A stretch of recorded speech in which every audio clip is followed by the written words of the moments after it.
Welcome, dear friends of DMR TV, and thanks for joining us on the program Purposeful Leadership.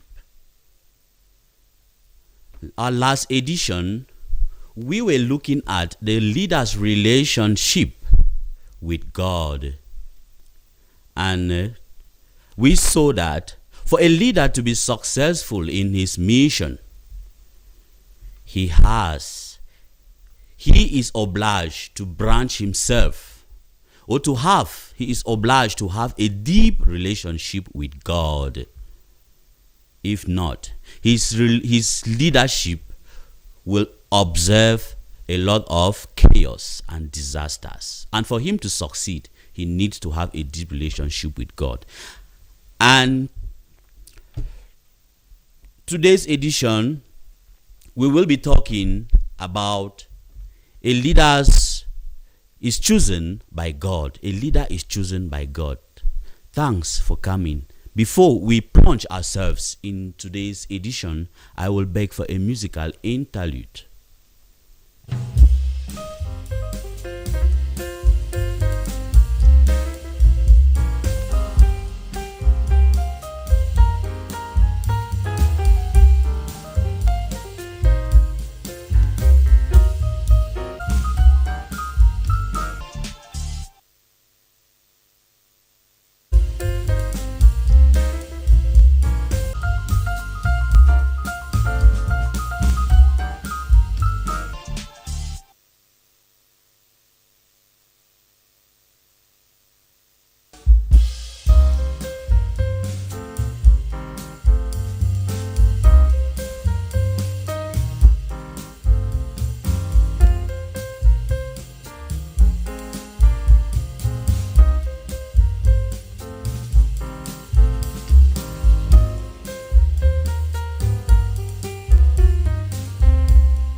Thank you. Many people do ask these questions: are leaders born or leaders are made?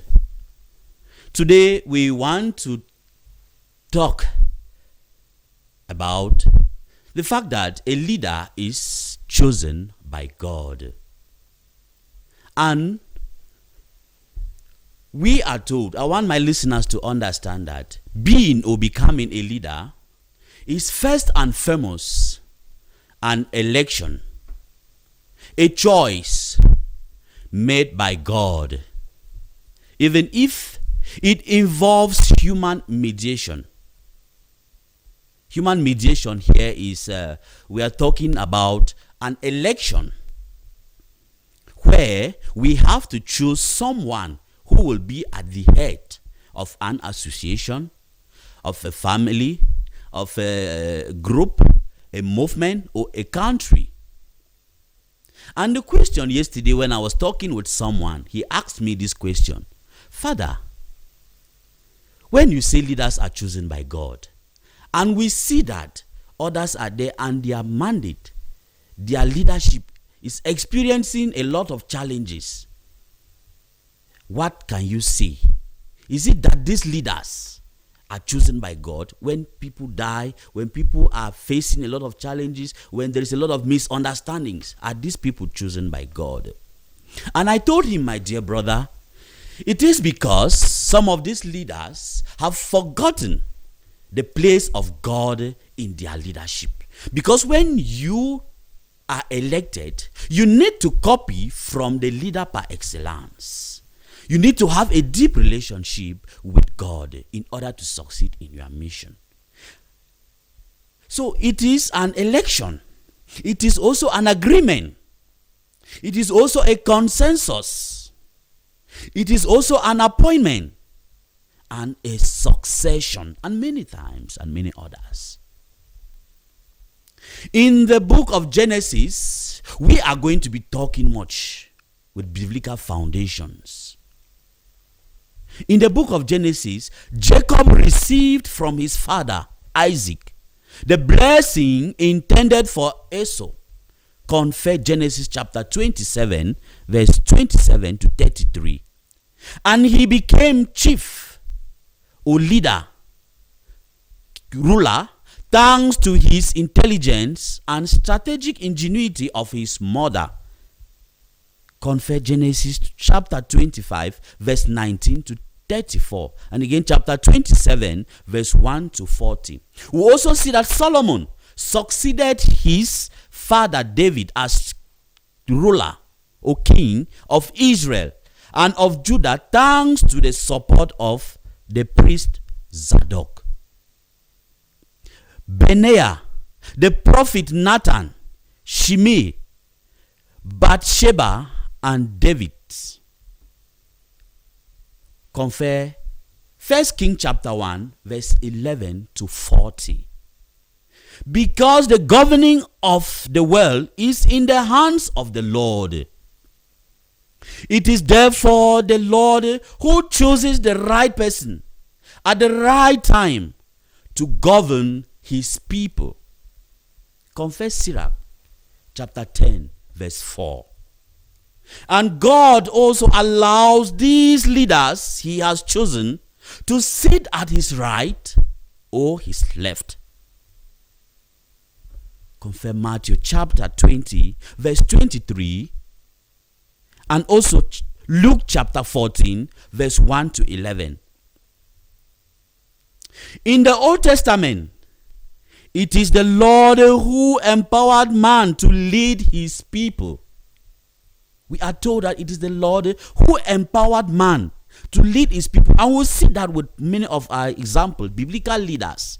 Because it was God who was empowering them to lead his people. And many of these persons, one I will sit here, is Moses. Moses succeeded because God empowered him. It is God who empowers. In fact, it is he who conferred on Adam and Eve, whom he created, the power to lead his people, to be fruitful, to fill and dominate the earth. Confess Genesis chapter 1, verse 28. He also promised to make Abraham a great nation. Confess Genesis chapter 12, verse 2. And then, the father of a great nation, and his descendants will be many. That is the promise. Confess Genesis chapter 17, verse 5. God is also the author of Joseph's ascension into Egypt. Confess Genesis chapter 39, verse 2 to 5. We all know that when he went to Egypt, he became governor. Despite all that happened to him, he became governor. And God sometimes uses some situations so that one can take his proper position. He became leader. He became chief. He became ruler, governor in Egypt. It was the power of God. It was by the power of God. And it is also from God that Moses received the mission to free his people from slavery in Egypt to the promised land. Confess Exodus chapter 3, verse 7 to 10. He will tell us how God heard the cry of his people, his chosen people, and he sent Moses to go and liberate his people. J'ai entendu les cris de mon peuple. A God now sent Moses to go and liberate his people. To King David, the Lord said, I took you from the pasture, from behind the flock, to become the leader of Israel, my people, the chosen people of God. Confess 2 Samuel chapter 7, verse 8. While in the book of Jeremiah, he shows that it was God who chose him and established him as a prophet. We read, before I formed you in your mother's womb, I knew you. I consecrated you, made you a prophet to the nations. Here we read it from the book of Jeremiah, chapter 1, verse 4 to 5. The prophet Amos was seized when he was looking after his flock, and went and became a prophet to the people of Israel. Compare Amos chapter 7, verse 14 to 15. The wise man also acknowledges his divine election. As he says, you have chosen me to reign over your people, your sons and daughters. Compare the book of Wisdom, chapter 9, verse 7. While in the Old Testament, Jesus himself acknowledges that it was from God his Father that he received all power in heaven and on earth. Confirm Matthew chapter 28, verse 18. Jesus is the one who chose his disciples. We are told. He said, you did not choose me. It is I who chose you and establish you to bear fruits that will last. Compare John chapter 15, verse 16. Jesus also told Peter, you are Peter, the rock, and on this rock I will build my church. And on this rock I will build my church. Confirm Matthew chapter 16, verse 18.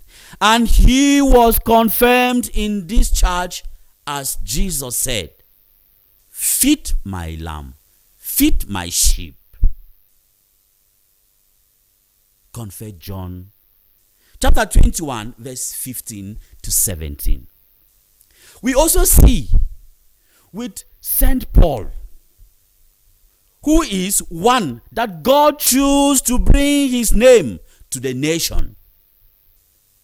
As we read in the Acts of the Apostles chapter 9, verse 15. And he confirmed, all authority comes from God. That is Romans chapter 13, verse 1.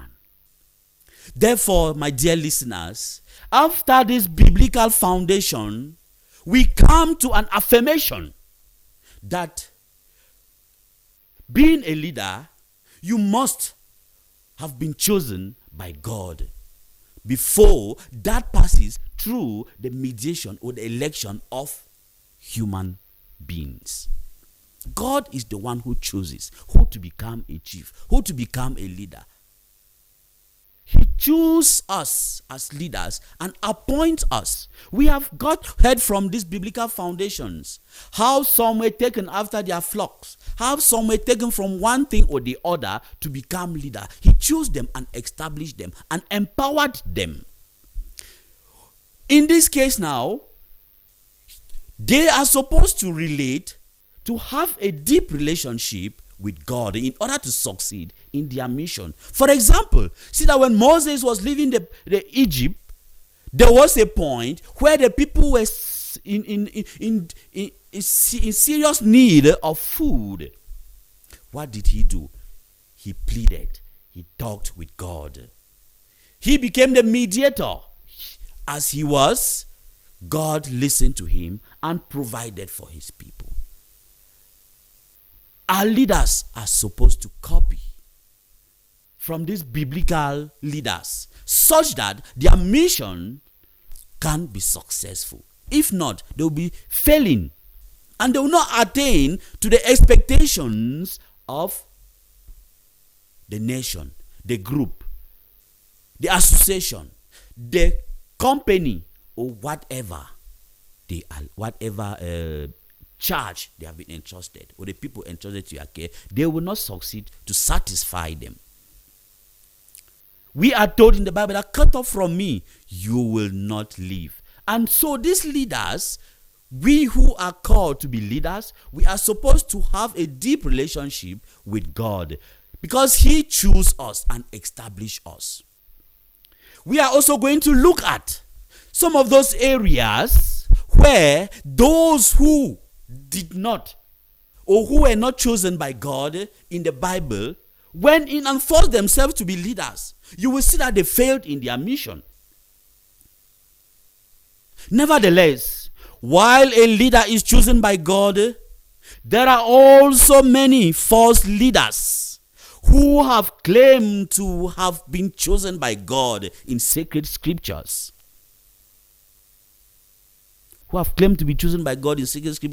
And we saw how their reign ended in total disaster and chaos. We think of King Zedekiah in 1 Kings chapter 22, verse 11. We also think of Ananiah, son of Azur, as seen in Jeremiah chapter 28. In other words, therefore, when a leader is not divinely elected or chosen by God, the fruit of his reign or leadership is permeated by his pride. For example, we see Cain's rejection of God's plan by his greed. For example, we also see Balaam's prophesying for money by his rebellion. We also see Korah's promotion of himself over Moses, and also by his lack of interest for the common good and well-being of others. Therefore, Christ says, beware of false leaders not chosen by God. Beware of false leaders who are not chosen by God. You will see them. You will know. False leaders are seen. How do we see them? We are told in Holy Scriptures that, for by their fruits, we shall know them. We are told, by their fruit we shall know them. Confirm Matthew chapter 7, verse 15 to 20. And so we see that most of these leaders who were not chosen by God, they failed. Their reign was a total mess. They experienced a lot of disasters, a lot of chaos during their reign because they were not divinely elected. So we see from the fruit. In our contemporary world, we will see who a leader is by the fruit. The word he takes into account, into consideration, the well-being of the people entrusted to his care. We are told when a leader is chosen by God, he needs to act. He needs to think for the well-being of those entrusted to his care. This is what we are talking about. Consequently, my dear listeners, a leader is first and foremost an ambassador. Every leader is an ambassador. Every leader is a representative of the Lord. He is called to speak. He is called to act in the name of the Lord because he is the one who has been chosen by him. Because God is the one who has chosen him. So you are called as a leader to act, to speak in the name of the Lord. Because you have been chosen by him. You have been elected. You have been empowered. So as a leader, you are the voice of the voiceless. You are an ambassador. You are an ambassador. So we are told in Holy Scripture that you have been chosen by God. So you are called to act like him. Confess 2 Corinthians chapter 5, verse 20. And also, the letter to the Ephesians also tells us this in Ephesians chapter 6, verse 20, that every leader has been chosen. You have been chosen by God to speak. You are an ambassador. So, my dear listeners, to better assume this responsibility of representation, he or she that the Lord has raised to the rank or to the dignity of a representative is called to act in the name of the Lord. He or she is also need to make the effort to be like him, to resemble him, to imitate him in all he does. You're supposed to go back to your source. It's a good deal to see how the leader par excellence lived his life here on earth, so that we can be able to go and tap from the source, to be able to see how he led his life, and we will copy from there. And we will make better leaders if only we go back to the source. Because we have been chosen by him. We need to imitate him in his way of living, in his way of acting, and even leading. So these are some of the areas we are failing as leaders, because we sometimes fail to have a deep relationship with the leader par excellence, who is Christ, the God of Jesus Christ. We are supposed to have him as our guide. It is him who empowers us. So for you to be successful in your mission as a leader, you need to have a deep relationship with him, because you have been chosen by God and established, and you have been empowered. You are voice to the voiceless. You are eyes to the blind. So if your leadership is not in the manner of Christ, it means you are failing as a leader. People are expecting your leadership so that you lead in the manner of Christ, because Christ had a listening ear. He listened with the heart and not with the head. Many of our leaders today, they fail because they do things from the head and not from the heart. And that is why many succeeded in failing in their leadership, because they did things, or they are doing things because they are doing things from the head and not from the heart. We should try to listen or to speak from the heart, and we'll see how better leaders we will become. Doing things in the manner of Christ, because we have been chosen. We have been chosen and established. Every leader is being chosen by God. Before human election, you have been chosen. So you will be failing, or you'll be disappointing God if you don't walk according to his ways. You don't act according to God's plan. You'll be failing God before failing humanity. And so you will end up in a disastrous manner. Chers téléspectateurs de Divine Mercy Radio et télévision, nous venons de dire ceci comme un résumé, que le leader, chef, dirigeant est choisi par Dieu. Voilà notre thème d'aujourd'hui.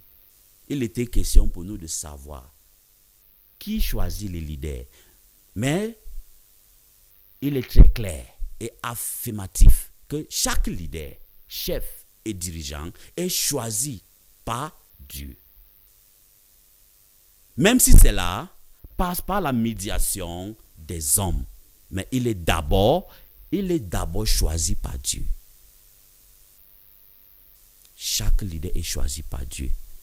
Bon, pour mieux assumer cette responsabilité de représentation, celui qui est choisi par le Seigneur et élevé au rang et la dignité de leader doit faire l'effort d'être comme lui. D'être comme lui, le Seigneur, qu'il a choisi. C'est-à-dire, il doit le ressembler, il doit l'imiter dans sa manière de vivre, dans sa manière d'agir et de diriger. Voilà donc comme un résumé de notre titre d'aujourd'hui, qui était « Chaque leader est choisi par Dieu ». Et nous avons confirmé que devenir ou être leader, l'homme qui est leader au chef est choisi par Dieu. Et nous avons cité quelques citations bibliques pour appuyer notre discours de ce soir. Thank you very much. It is with this that we come to the end of our program today, Purposeful Leadership. We thank you for listening. Thank you, Kindness, who was there as the broadcaster for this edition. And we thank the proprietor for Divine Mercy Radio and Television. We also thank the station manager, Madam Joyce Mbong, who is there with us. And we thank you all for listening. And we keep on watching Divine Mercy, sharing the light of hope. See you next week, same time with me. I am Reverend Father Kestin Nyamjo Ngongbimi on Purposeful Leadership.